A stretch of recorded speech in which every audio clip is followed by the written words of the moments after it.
Hello guys, ഗുഡൻ talk. അപ്പം ഇന്ന് ഞാൻ വന്നിരിക്കുന്നത് നമ്മുടെ ജർമ്മൻ അക്കോമഡേഷനെ കുറിച്ച് കുറച്ച് കാര്യങ്ങൾ പറഞ്ഞു തരാനാണ്. ഞാൻ എങ്ങനെയാണ് എൻ്റെ അക്കോമഡേഷൻ കണ്ടുപിടിച്ചത്, പിന്നെ അത് കൂടാതെ ഞാൻ എന്തൊക്കെ ടിപ്സ് ആൻഡ് ട്രിക്സ് അപ്ലൈ ചെയ്തു, അങ്ങനെയൊക്കെ കുറച്ച് കാര്യങ്ങൾ നിങ്ങളോട് പറഞ്ഞു തരണമെന്ന് തോന്നി. അപ്പം ഞാൻ ആദ്യം വന്നപ്പോൾ കുറച്ച് സ്ട്രഗിൾ ചെയ്തായിരുന്നു ഞങ്ങളുടെ ഏരിയയിൽ ഒരു അക്കോമഡേഷൻ കിട്ടാൻ. അപ്പം ഞാൻ നാട്ടിൽ വെച്ച് അക്കോമഡേഷൻ കണ്ടുപിടിച്ചു. അപ്പം മറ്റു പറഞ്ഞു തന്നെയല്ല, എനിക്ക് തോന്നി ഞാൻ ചെയ്തൊരു കുറച്ച് കാര്യങ്ങളാണ് അത്. പക്ഷേ യൂസ്ഫുള്ളായി എനിക്ക് തോന്നി, നിങ്ങളിലേക്ക് എത്തിക്കണമെന്നും എനിക്ക് തോന്നി. അതുകൊണ്ടാണ് ഇങ്ങനെ ഒരു വീഡിയോ എടുത്തത്. അപ്പം do watch it guys, sit back.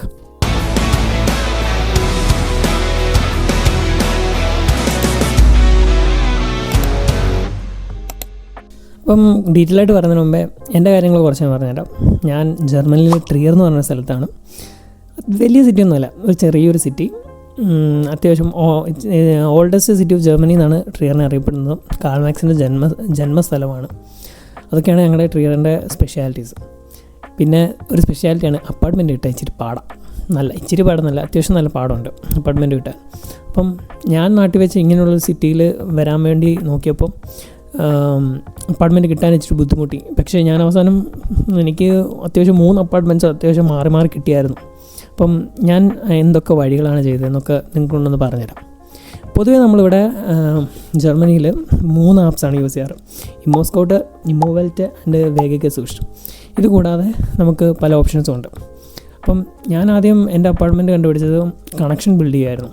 ഞാൻ ആദ്യം ചെയ്തത് വാട്സപ്പ് ഗ്രൂപ്പ്സിൽ എങ്ങനെയും എത്തിപ്പെടാൻ നോക്കി ട്രിയറിലുള്ള. പിന്നെ അവിടെ ഉള്ള ആൾക്കാർക്ക് റാൻഡംലി മെസ്സേജ് അയച്ചു, എങ്ങനെ ഒരു അപ്പാർട്ട്മെൻറ്റ് കിട്ടും, അങ്ങനെയുള്ള കാര്യങ്ങളൊക്കെ ചോദിച്ചു.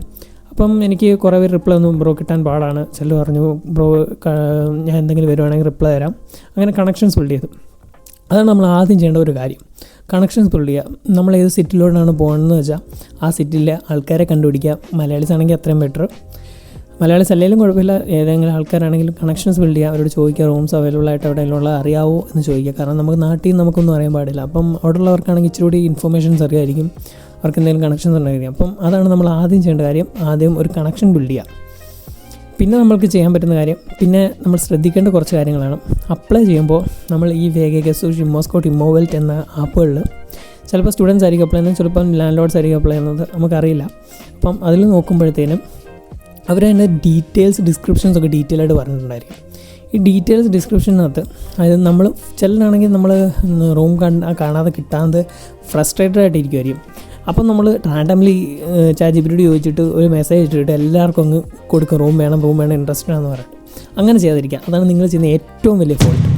അത് ചെയ്യാതെ ആ ഡിസ്ക്രിപ്ഷൻ നല്ലോണം വായിച്ച് നോക്കുക. അപ്പോൾ അവർ പറഞ്ഞിട്ടുണ്ടായിരിക്കും ഫീമെയിൽസ് മാത്രമേ പാടുള്ളൂ, ഇത്ര ഏജ് പാടുള്ളൂ. പിന്നെ അതുകൂടാതെ ഇവർ ഡിസ്ക്രിപ്ഷൻ എഴുതുമ്പോൾ ചിലപ്പം ചില ക്വസ്റ്റ്യൻസ് ചോദിക്കും, നിങ്ങൾക്ക് ഫേവറേറ്റ് ഫുഡ് ഏതാണ്, നിങ്ങൾ സ്മോക്ക് ചെയ്യുമോ. അപ്പം ഈ ഓരോ ആൾക്കാരിടുന്നതിലും വ്യത്യസ്തമായ ഡിസ്ക്രിപ്ഷൻസ് ആയിരിക്കും വരുന്നത്. അപ്പോൾ അതൊക്കെ ശ്രദ്ധിച്ച് നോക്കുക. എന്നിട്ട് അതിനനുസരിച്ച് മാത്രമേ നിങ്ങൾ റിപ്ലൈ കൊടുക്കാവൂ. ചുമ്മാ റാൻഡംലി ഒരു മെസ്സേജ് കോപ്പി പേസ്റ്റ് ചെയ്ത് വിടാതെ. അവരാണെങ്കിൽ അങ്ങനെയാണ് കെയർ പോലും ചെയ്യത്തില്ല, കുറേ മെസ്സേജ് ആയിരിക്കും അവർക്ക് വരുന്നത്. അപ്പം നമ്മൾ എല്ലാം ഒരു വായിച്ച് നോക്കണമെന്നില്ല. ചില മെസ്സേജസൊക്കെ വായിച്ച് നോക്കത്തുള്ളായിരിക്കും അവർക്ക് വരുന്ന മെസ്സേജുകളിൽ. നമ്മുടെ മെസ്സേജ് അവർക്ക് കണ്ടിട്ടുണ്ടെങ്കിൽ അവർ വായിച്ചിട്ടുണ്ടെന്ന് അറിയണമെങ്കിൽ അവർ കൊടുത്തിരിക്കുന്ന ചോദ്യങ്ങൾക്ക് നമ്മൾ മറുപടി നൽകണം. അപ്പം നമ്മൾ ചെയ്യേണ്ട കാര്യങ്ങളെന്ന് പറഞ്ഞു കഴിഞ്ഞാൽ, ചിലപ്പോൾ അവർക്ക് ഫേവറേറ്റ് ഫുഡ് ആയിരിക്കും ചോദിക്കുന്നത്, അല്ലെങ്കിൽ നമ്മുടെ നാട്ടിൽ എവിടെയാണെന്നായിരിക്കും ചോദിക്കുന്നത്. എന്തെങ്കിലുമൊക്കെ റാൻഡം ക്വസ്റ്റ്യൻസ് ചോദിക്കുക ഒരു ഇൻ ബിറ്റ്വീൻ ആ ഡിസ്ക്രിപ്ഷനകത്ത്. അപ്പോൾ അതിൻ്റെ ഉത്തരം നമ്മളത് വായിച്ച് നോക്കി, അതിൻ്റെ ഉത്തരം നമ്മുടെ മെസ്സേജിനകത്ത് നമ്മൾ ടൈപ്പ് ചെയ്തിരിക്കണം. എന്നിട്ട് വേണം നമ്മൾ അതിന് അപ്ലൈ ചെയ്യാൻ. മിക്കവർക്കും റിപ്ലൈ കിട്ടാത്തതിൻ്റെ കാരണം ഇത് തന്നെയാണ്, അവർ വായിച്ചിട്ടില്ല, അവർ കാര്യങ്ങൾ മനസ്സിലാക്കാതെ അവർ റിപ്ലൈ കൊടുത്തതെന്ന് അവർക്ക് മനസ്സിലാവുന്നതുകൊണ്ടാണ്. ജർമ്മൻസിനോ അല്ലെങ്കിൽ ഇവിടെയുള്ള ആൾക്കാർക്ക് മനസ്സിലാവുന്നതുകൊണ്ടാണ് റിപ്ലൈ തരാത്തത്. ഇതാണ് നമ്മൾ ഈ ആപ്പുകളിൽ ശ്രദ്ധിക്കേണ്ട ഒരു കാര്യം. പിന്നെ നമ്മൾ ചെയ്യേണ്ടതാണ്, ഈ ആപ്പിൽ ചിലർ അവരുടെ കോൺടാക്റ്റ് പ്രൊവൈഡ് ചെയ്യും. നമുക്കിപ്പം നാട്ടിൽ നിന്ന് ചിലപ്പോൾ അവർക്ക് ഡയറക്റ്റ് അവരെ വിളിക്കാൻ പറ്റത്തില്ലായിരിക്കും. ചിലപ്പോൾ അവർ വാട്സപ്പ് നമ്പർ ആയിരിക്കും അവർ പ്രൊവൈഡ് ചെയ്യുന്നത്. അപ്പം നമുക്ക് ചെയ്യേണ്ട കാര്യങ്ങൾ എന്ന് പറഞ്ഞാൽ, ഇവർ ഈ വാട്സപ്പ് നമ്പർ നമ്മൾ സേവ് ചെയ്തിട്ട്, എല്ലാവരും പ്രൊവൈഡ് ചെയ്യത്തില്ല നമ്പേഴ്സ് പ്രൊവൈഡ് ചെയ്യുന്നതാണെങ്കിൽ അത്രയും പ്രൊവൈഡ് ചെയ്യുന്നവരുമുണ്ട്. ഇപ്പം ചിലപ്പോൾ ജർമ്മൻസ് ആയിരിക്കും, സ്റ്റുഡൻസ് ആയിരിക്കും. വീഡിയോ എഡിറ്റ് ചെയ്തപ്പോഴാണ് വീഡിയോയുടെ ഈ പാർട്ടിൽ വോയിസ് റെക്കോർഡായില്ല. അപ്പം അതുകൊണ്ടാണ് വോയിസ് ഓവർ ചെയ്യുന്നത്. അപ്പം അങ്ങനെ നമ്മൾ ഡയറക്റ്റ് മെസ്സേജ് അയയ്ക്കുക. അപ്പോൾ മെസ്സേജ് അയക്കുമ്പോൾ ചിലർ നമുക്ക് റിപ്ലൈ തരും, ചിലർ റിപ്ലൈ തരത്തില്ല. അപ്പം നെഗ് അടിക്കാതെ ബാക്കിയുള്ളവർക്കും ബാക്കി അതേ പ്രൊസീജിയർ തന്നെ കണ്ടിന്യൂ ചെയ്യുക. കണ്ടിന്യൂസ്ലി ചെയ്തുകൊണ്ടിരിക്കുക. അപ്പോൾ ആരെങ്കിലുമൊക്കെ റിപ്ലൈ തരും. അപ്പം അവരോട് നമ്മുടെ കാര്യങ്ങൾ പറയുക, ഇമോഷണലി കുറച്ച് കാര്യങ്ങൾ പറയുക. ഞങ്ങൾ ഇന്ന സ്ഥലത്താണ്, വെളിയിലാണ്, പുറത്താണ്, അപ്പം കേരളത്തിലാണ്, ഇന്ത്യയിലാണ്. അപ്പം എനിക്ക് റൂം കിട്ടുന്നില്ല, ഞാൻ കുറേ അന്വേഷിച്ചു, ഞാനിങ്ങനെ ആഡ് കണ്ടിരുന്നു, അതുകൊണ്ട് നമ്പർ പ്രൊവൈഡ് ചെയ്ത് എനിക്ക് ഇവിടുന്ന് കോൾ ചെയ്യാൻ പറ്റില്ല, അതുകൊണ്ടാണ് മെസ്സേജ് അയക്കുന്നതെന്ന് പറഞ്ഞ് കോൺടാക്ട് ചെയ്യുക. അപ്പം പിന്നുള്ള ഓപ്ഷനാണ് ഏജൻസി എന്ന് പറയുമ്പം നമുക്ക് കുറേ ഏജൻസ്, നമുക്ക് മലയാളി ഏജൻസ് തന്നെ കുറേ ഉണ്ട്.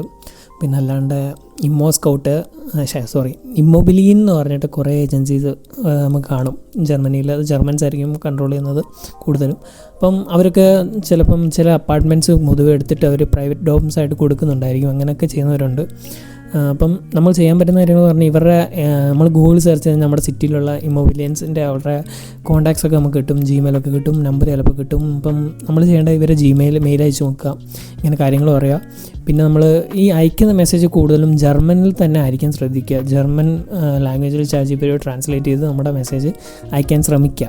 അതായിരിക്കും കൂടുതലും അവർക്ക് കംഫർട്ടബിൾ. അപ്പോൾ അവർക്ക് കംഫർട്ടബിൾ ആകുമ്പോൾ അവർ പെട്ടെന്ന് വായിക്കാനൊക്കെ നോക്കും. അപ്പം അതായിരിക്കും ഇച്ചിരി കൂടെ ബെറ്റർ. അപ്പം ജർമ്മനിൽ അയക്കാൻ നോക്കുക.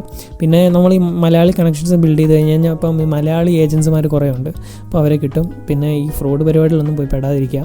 കുറേ പേർക്ക് അബദ്ധം പറ്റിയിട്ടുണ്ട്, കുറേ പേര് നേരത്തെ പൈസ കൊടുത്ത് 3G അവരൊക്കെ ഉണ്ട്. അപ്പം അങ്ങനെ ശ്രദ്ധിക്കുക, അതിൻ്റെ കാര്യങ്ങളൊക്കെ ശ്രദ്ധിക്കുക. പിന്നെ ചെയ്യാൻ പറ്റുന്നിടത്തോളം കാര്യങ്ങൾ ചെയ്യുക. മടി എന്ന് പറയുന്ന സാധനം നമുക്ക് ഈ ഇങ്ങോട്ട് ജർമ്മനിയിൽ നമ്മൾ കയറി വരികയാണെങ്കിൽ മടി എന്ന് പറഞ്ഞൊരു സാധനം നമ്മൾ വെക്കരുത്. കാരണം നമ്മുടെ ആവശ്യമാണ് പല കാര്യങ്ങളും കിട്ടാനുള്ളത്, ചില കാര്യങ്ങൾ നേടാനുള്ളത്. ഇപ്പോൾ ജോലിയുടെ കാര്യങ്ങളായിക്കോട്ടെ, ഒരു അപ്പാർട്ട്മെൻറ്റ് കാര്യങ്ങളായിക്കോട്ടെ, നമുക്ക് പോയി ചെയ്യേണ്ട കാര്യങ്ങളാണ്, ഇതൊക്കെ ഇറങ്ങി ചെയ്യേണ്ട കാര്യങ്ങളാണ്. അപ്പം നമ്മൾ അതിന് ഇറങ്ങിത്തിരിക്കുമ്പം അയ്യോ ഇന്ന് വേണ്ട നാളെ ആയിക്കോട്ടെ എന്ന് വിചാരിച്ച് കഴിഞ്ഞാൽ അത്രയും ഡിലേ ആവത്തേ ഉള്ളൂ കാര്യങ്ങൾ. അപ്പം ഇന്ന് ചെയ്യേണ്ട കാര്യങ്ങൾ ഇന്ന് തന്നെ ഇപ്പം ഇന്ന് റൂം ഇപ്പം ഞാൻ ഏപ്രിലേ പോകുന്നുള്ളൂ. അപ്പം ഫെബ്രുവരിയിൽ എന്തിനാണ് റൂം നോക്കുന്നത്, മാർച്ച് നോക്കിയാൽ പോലും അങ്ങനെ ചിന്തിക്കാതെ ഫെബ്രുവരി തന്നെ ഇന്ന് എന്നെ നോക്കി തുടങ്ങുക, അത്രേ ഉള്ളൂ പറയാൻ. അപ്പോൾ ഇന്ന് നോക്കി തുടങ്ങിയാൽ നമുക്ക് മാർച്ചിൽ അവസാനത്തേക്കെങ്കിലും ഒരു റൂം സെറ്റാവുള്ളൂ. ഞാൻ നാട്ടിൽ നിന്ന് വന്നപ്പോൾ എനിക്ക് 3 റൂമാണ് സെറ്റായത്. ഇതുപോലൊരു സിറ്റിയിൽ എനിക്ക് 3 റൂം സെറ്റായിരുന്നു.